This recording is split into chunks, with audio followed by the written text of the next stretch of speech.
Arvind from moischool.com. IGCSE, the International General Certificate of Secondary Education. This is a set of syllabus and assessment provided by the Cambridge University Press for grade 10 and 11 students in international schools all over the world, including here at moischool.com.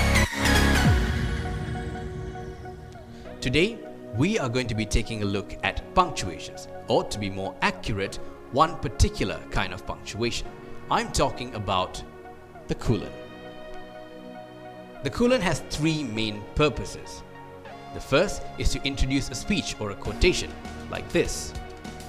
In this example, you can see that the character Hamlet is saying something. The colon separates the character and the line that is being said. This is used most commonly in script writing. The next use that we're going to take a look at is this. The second part of the sentence justifies or expands on the meaning of the first part, and it is separated by the colon, like in this example. Here you can see that the second sentence explains why the first sentence is happening. The colon here is used to expand on the meaning.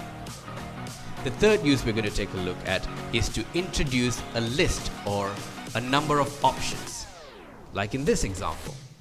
Here you can see that before the colon you have something of a topic, and after it several elements that fit into that topic.